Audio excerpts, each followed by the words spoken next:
Mighty Keith. Good morning, gamers. I just got back from a super secret mission that you guys won't really find out about until, well, about a month from now. Now, what does that have to do with this video?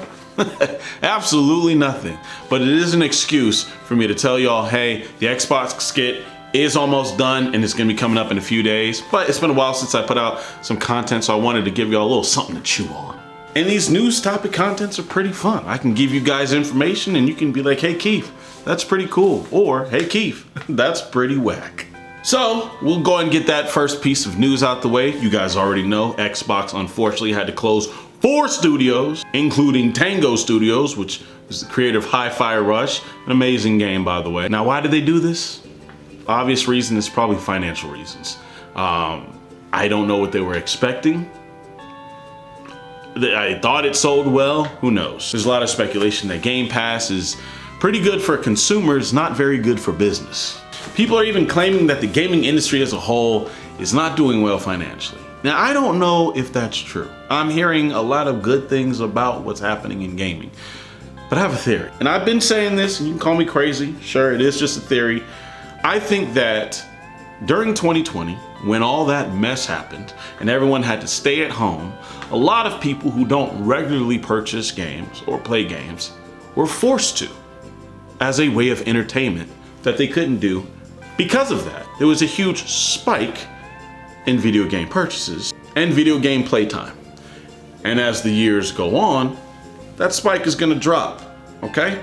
So it's always gonna look like it's decreasing. If I sell 100 apples a day, and then one month, for whatever reason, I sell like 10,000, okay? Every month after that, for like probably the next year, it's gonna look like I'm on a decline because I had such a high. But really, I'm still back at selling 100 apples a day. You get what I'm saying? Guys, I wanna take some time to thank today's sponsor, Factor. Now, we've worked with Factor in the past. We love them, we eat them. I get a full satiated meal within 2 minutes of cook time. The days are getting longer, the sun is getting brighter, and the weather's getting warmer.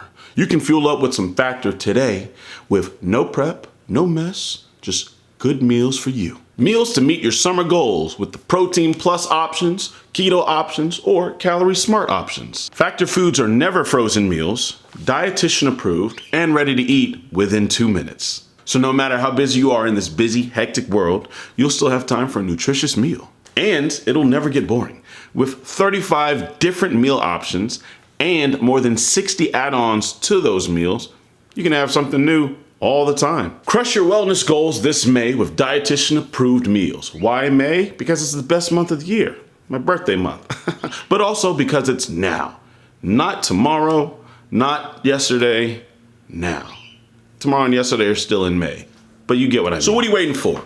Head to factor75.com and use my code MightyKey50 to get 50% off your first order and 20% off your next order. Or you can click the link in my description and get you right there. Again, that's factor75.com. Use my code MightyKey50 to get 50% off your first order and 20% off your next order. But continuing on to the console part of the industry gaming, Sony actually had a little bit of a meeting recently and they were ecstatic about the Helldivers 2 success. Now, of course, there's been a lot of controversy with Helldivers 2 with it being banned in like 170 countries because, well, you need a PSN account for it. But even after all that, it sold 12 million copies, which is phenomenal, especially for a sequel of a game that no one played. I don't know what the numbers were for Helldivers 1, but it wasn't no damn 12 million. I don't even know if it had more than 2 million copies sold. It was much more popular on Steam than it was PlayStation, but yeah, it still wasn't anything crazy. It was a fun game, by the way, don't get me wrong, but it did not have anywhere near the success as the sequel, which is insane. And Helldivers 2 success is primarily because of PC. A lot of people on PC are playing it. A lot of PS5 users are playing it, but I think a majority of it is on PC. So does that mean Sony's gonna start doing day and date drops? Probably not. I mean, probably not for like the foreseeable future. I do think that day and date is going to happen for PlayStation at some point. But I think Sony also understands to sell a console, you need to have an incentive to get the console, which is usually, up until now, exclusives. Until someone finds a different formula, it's exclusives, right? And I don't think they want to go away from that. But we'll see, who knows? A lot of money's in PC as well, so. Speaking of Sony, Destiny 2 is also their other live service game. Weird to say, even now, since that was like bought and that wasn't like, well, I guess the IP for Helldivers was also bought, right? Anyways, the final shape is coming out soon, and I'm gonna be honest, I saw one trailer of it, and I saw maybe 2 people that died a long time ago alive again somehow, so I have no idea what the hell's going on. Destiny 2 is one of those games that I always want to play and then don't want to play at the same time. I always see people arguing about how bad it is. I hear so many complaints about it. And then I always look on Steam, right? Just Steam, not even PlayStation or Xbox, just Steam, and it always has like 60,000 concurrent players. I'm like, well, clearly people like it. Why are they playing it? I don't know. I have all the DLCs. I don't know why. I don't even know if I finished the base game of Destiny 2 a long time ago. I don't know. I don't know. But I guess I'll try to get into it only because I absolutely love looter shooters. I'm a sucker for them. Actually brings me to my next topic. 2K has now announced that at Summer Games Fest, they're going to be announcing the next installment of a beloved franchise. Now, what could that be? BioShock, perhaps? Or the looter shooter everyone loves and adores, Borderlands. Now, my money's on Borderlands only because it's kind of time for a new Borderlands. It's been time for a new BioShock as well. But I feel like with the new Borderlands movie coming out soon, I feel like this is like that time to announce another Borderlands game to kind of piggyback off each other's marketing. But another BioShock would also be pretty cool. And in another bit of news that I'm sure you all have heard about over the past week, a black man is going to be a samurai in the new Assassin's Creed Shadows. A black man and a native Japanese woman. So, no native Japanese man, AKA, the game is bad. Nah, but seriously, I'm sure everyone is wondering, who are those people keeping Ubisoft in business? It's the same formulaic game over and over and over. We should find out the people who are getting these games and get rid of them.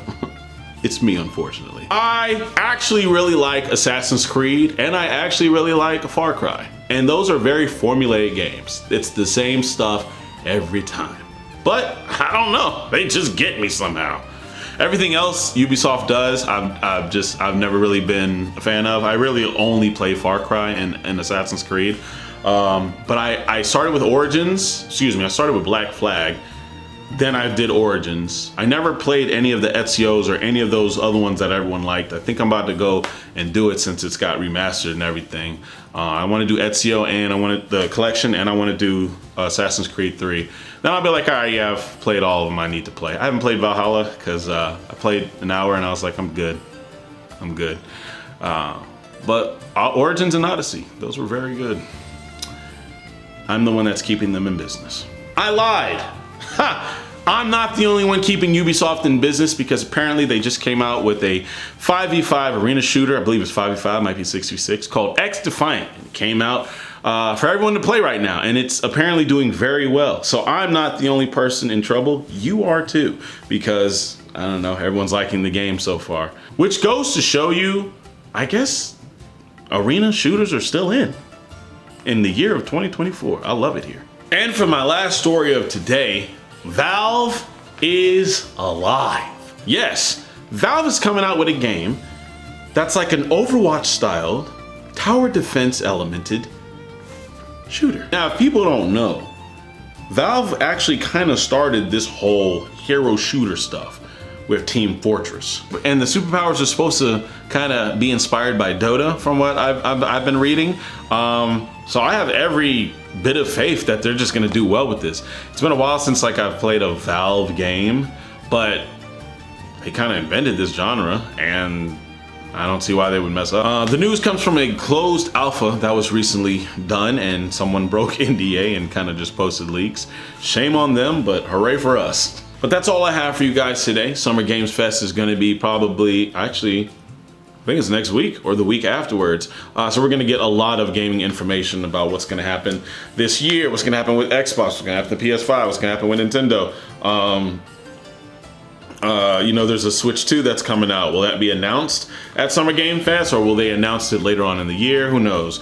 But yeah, that's all, guys. All I got for you guys today. I hope you guys enjoyed it. And again, I will have a Xbox skit later on this week. But you guys, I'll see you later. Peace.